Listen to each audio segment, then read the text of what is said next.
नमस्कार, चिंतन institute of education में आपका एक बार से फिर स्वागत है। आइए आज हम लोग लॉजिकल रीजनिंग के अंतर्गत कुछ और प्रश्नों पर अभ्यास करते हैं। कल के वीडियो में मैं आप लोगों को एक उदाहरण समझाया था। आज भी मैं दो प्रश्नों को लेकर आया हूं। इसे भी मैं वेन डायग्राम से ही समझाऊंगा।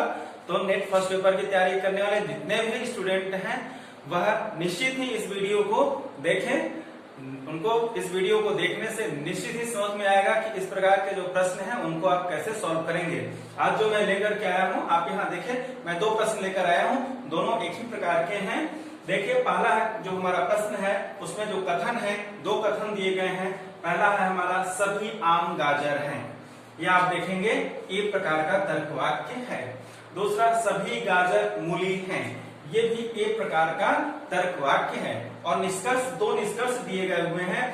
पहला निष्कर्ष है सभी आम मूली हैं, ठीक है। दूसरा निष्कर्ष है कुछ मूली आम हैं। आपको ये बतलाना है यदि ये दोनों ही कथन सत्य मान लिए जाएं तो निष्कर्ष एक और निष्कर्ष दो में से कौन से निष्कर्ष या दोनों निष्कर्ष तर्क संगत हैं, ठीक है। तो हम वेन डायग्राम से इसको सॉल्व करते हैं। आइए देखिए, सबसे पहले आपको इन दोनों ही जो तर्क वाक्य हैं उनका वेन डायग्राम बनाना है। लास्ट वीडियो में मैं बता चुका हूं। आइए बनाते हैं, पहले इन दोनों का वेन डायग्राम बनाते हैं, उनके आधार पर हम फिर निष्कर्ष डायग्राम बनाएंगे। तो पहला है हमारा सभी आम गाजर हैं, तो इसका कैसे बनेगा आप ये देखें। ये हमारा समुच्चय आम का, अब चूंकि कह रहा है कि सभी आम गाजर है, यानी कि गाजर वाले जो बड़ा जो समूह है उसके अंदर आम है, तो हम इसको ऐसे घेर देंगे और ये हो जाएगा गाजर का। तो हो गया सभी आम गाजर हैं, ठीक है। यह हमारे पहले तर्क वाक्य का यह डायग्राम बन गया। अब दूसरा तर्क वाक्य सभी गाजर मूली हैं। यहाँ भी आप देखें जो गाजर है वह उसका कंप्लीट सारे एलिमेंट मूली के अंदर है। तो इसका कैसे बनेगा, अब ये देखिए, ये हमारा हो गया गाजर और ये हो जाएगा मूली, ठीक है। सभी गाजर मूली हैं। तो दोनों ही तर्कवाक्यों का हमने यहाँ पर वेन डायग्राम बना लिया। अब इन दोनों के आधार पर हम निष्कर्ष डायग्राम बनाएंगे। यदि दोनों ही डायग्राम को आप ध्यान से देखें तो देखिए, आम को गाजर ने घेर रखा है और यहाँ पर गाजर को मूली ने। तो फाइनल क्या होगा, आप यहाँ पर गाजर को मूली से घेर दीजिए या गाजर के अंदर आप देखिए गाजर वाले के अंदर क्या है, आम है, इसके अंदर एक आम का भी बना दीजिए। दो तरीके हैं, दोनों तरीके से आप चाहे जैसे भी बनाएं। तो फाइनल ये इस प्रकार से आप फाइनल निष्कर्ष बना लेंगे। फाइनल निष्कर्ष बनाने के लिए कोई आवश्यक नहीं है कि आप दोनों ही तर्क वाक्यों का अलग अलग वेन डायग्राम बनाएं। यदि आप अभ्यास कर लेते हैं तो वह एक साथ भी बनाया जा सकता है, और कैसे बनाएंगे उसको मैं बताता हूं। सबसे पहले हम पहला तर्क वाक्य लेते हैं, सभी आम गाजर हैं।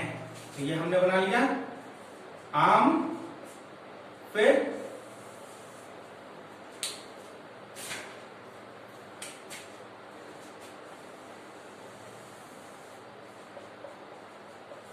देखिए सभी आम गाजर हैं, पहले तर्क वाक्य बना लिया। अब दूसरे तर्क वाक्य में क्या करा है, सभी गाजर मूली हैं। ये सारा गाजर क्या है, मूली है।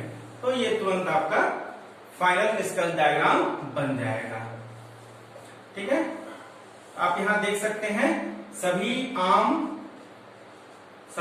गाजर हैं और सभी गाजर मूली हैं। ये दोनों ही तर्क वाक्यों के आधार पर यह फाइनल निष्कर्ष बन गया।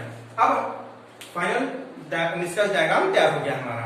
अब हमें क्या करना है कि इन निष्कर्षों को इस निष्कर्ष डायग्राम में हमें चेक करना है। देखिए कह रहे हैं सभी आम मूली हैं। देखिए भाई, मूली के अंदर आम आ रहा है, सभी आम गाजर हैं और मूली के अंदर आ रहा है, तो आप ये कह सकते हैं कि सभी आम मूली भी हैं। मूली वाले के अंदर आप अगर हम गाजर वाले को मिटा दें, इस प्रकार से गाजर को मिटा दें, देखिए सभी आम मूली हैं। तात्पर्य क्या है कि जो पहला हमारा निष्कर्ष है वह सही साबित हो रहा है। फिर क्या कर रहे हैं, कुछ मूली आम हैं, कुछ मूली आम है। तो देखिए सभी आम मूली है, तो यहां तक यह जो आम का वर्ग है, यहां तक जो मूली आ रहे हैं वो आम होंगे। तो आप क्या कर सकते हैं, इस आम के बाहर के जो मूली है, इधर वाले हिस्से में जो मूली आ रहे हैं वह आम नहीं है, लेकिन यह जो गोला आम का है इसके अंदर जितने मूली हैं वे आम के वर्ग में आते हैं। तो आप यहां से कह सकते हैं कि यहां तक के जो कुछ मूली है वे आम हैं। ठीक है, तो कुछ मूली आम हैं, यह भी क्या है हमारा सत्य होगा। ठीक है, अब यह आप ये भी देख सकते हैं कि यह जो हमारा पहला निष्कर्ष है इसी का यह कन्वर्जन है। ठीक है, पहले जो यह तो पहला निष्कर्ष है उसका यह कन्वर्जन है। मैं अगली वीडियो में कन्वर्जन के बारे में बतलाऊंगा तो आप आसानी से समझ जाएंगे। ठीक है, उसके कुछ नियम है उसको मैं बताऊंगा।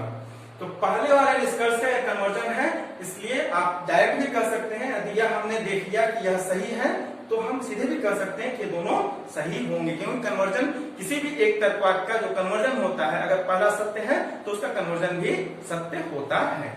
ठीक है, तो पहले प्रश्न में यहाँ पर आप देख रहे हैं यह जो दोनों ही निष्कर्ष हमारे सत्य हैं, तर्क संगत है। अब मैं आता हूं दूसरे प्रश्न पर। दूसरा प्रश्न भी वैसा ही है। देखिए, कथन है हमारा सभी कुत्ते बैल हैं, सभी बैल हाथी हैं। निष्कर्ष यहाँ पर है सभी हाथी कुत्ते हैं, कुछ हाथी कुत्ते हैं। आपको यही देखना है कि इन दोनों में से कौन सा तर्क संगत है।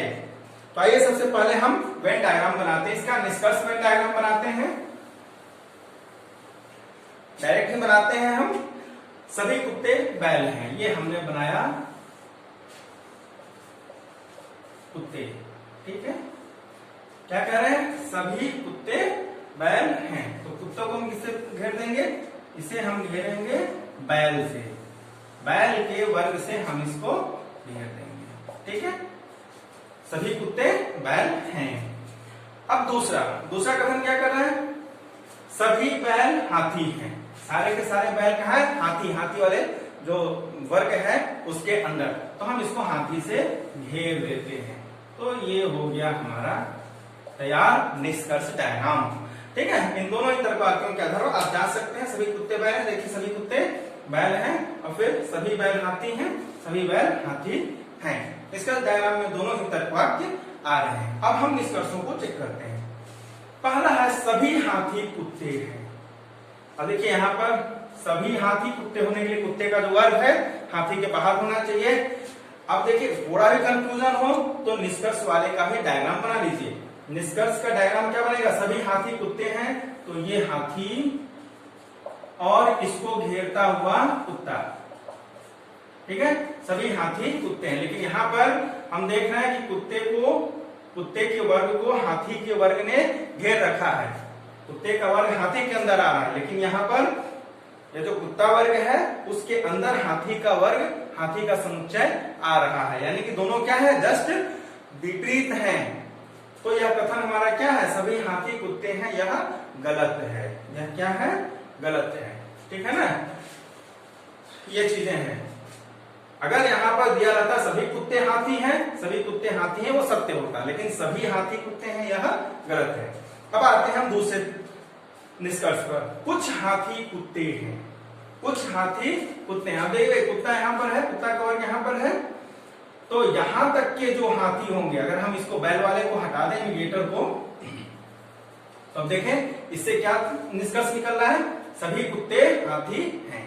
लेकिन यह जो कुत्ता का वर्ग है हमारा, यहां पर भी तो हाथी का कुछ ना कुछ एलिमेंट आ रहे हैं, कुछ सदस्य हाथी के इसमें आ रहे हैं। तो यह जो हमारा वर्ग बन रहा है इसके अंदर हाथी के जो एलिमेंट है वह कुत्ते भी हैं, लेकिन सभी नहीं, बाकी तो इधर है। ठीक है, तो यहां तक हाथी के जो एलिमेंट आ रहे हैं, जो सदस्य आ रहे हैं, वे कुछ हाथी जो है वह क्या है, कुत्ते हैं। तो ये हमारा निष्कर्ष क्या आ जाएगा कि कुछ हाथी कुत्ते हैं, यह सत्य होगा। ठीक है, तो इस प्रकार से आप ऐसे प्रश्नों का समाधान आप इस प्रकार से निकालेंगे। ठीक है, तो आप आज आपने इन दो प्रश्नों को देखा, ध्यान से देखिए, ध्यान से देखेंगे समझ में आएगा। ठीक है, अब हम अगली वीडियो में कुछ और प्रश्नों के साथ आएंगे, अलग प्रकार के प्रश्नों को लेकर के मैं आऊंगा और उन्हें भी मैं वेन डायग्राम से समझाऊंगा। ठीक है।